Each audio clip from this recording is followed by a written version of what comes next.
একটা খুশির খবর আছে।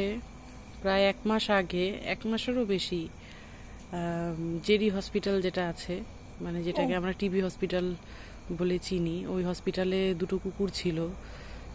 মাথায় একদম ম্যাগট হয়ে স্কাল বেরিয়ে গেছিল, খুব বাজে অবস্থা, মানে বাঁচবে কিনা সন্দেহ। এই যে এখন ওরা একদম সুস্থ। গুড্ডু, আচ্ছা বাবা, বলে বাবলি, উরি উরি উরি উরি উরি উরি, আদর করলে বলে আই আইটা আইটা আইটা আইটা আইটা আইটা, গুড্ডু বলা, গুড্ডু বলা, গড় বাবা।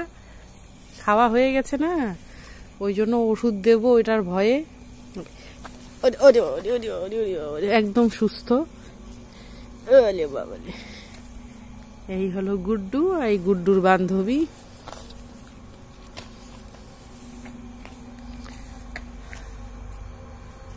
লোকে আমাকে বলে যে এদেরকে খাইয়ে এদের পেছনে টাকা পয়সা খরচা করে কি লাভ পাই।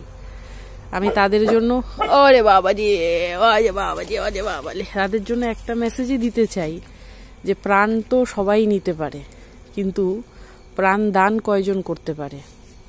আজকে আমি যদি ওই 1500 টাকা যদি খরচা না করতাম, আর যাই হোক, টাকাটা বড় কথা না, টাইমলি এসে ওকে ওষুধ খাওয়ানো, ওর ড্রেসিং করা, ওর উন্ডের মধ্যে মলম লাগানো, পরিষ্কার করা, এগুলো যদি না করতাম, তাহলে হয়তো ও হয়তো বাঁচতই না, কতদিনেই ও আর কি মরে যেত।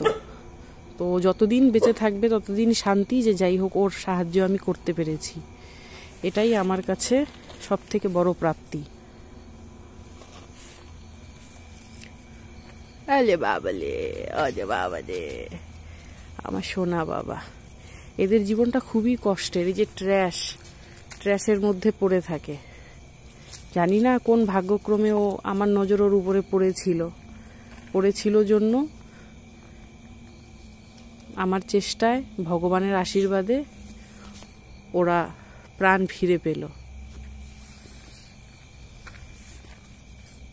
আসবো, একটা বন্ডিং হয়ে গেছে, এখন হয়তো রোজ আসতে হবে না, কারণ মোটামুটি একদম 98% হিল হয়ে গেছে, হয়তো 2% বাকি। তো রোজ আসতে হবে না, ওই সপ্তাহে 2 দিন 3 দিন করে এসে ওর সাথে দেখা করে যাব। থাকো, আমি এখন যাই, তোমরা ভালো থাকো।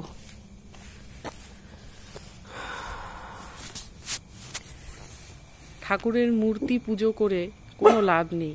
এই জীবের মধ্যেই শিব আছেন, এই জীবের মধ্যেই কৃষ্ণ আছেন।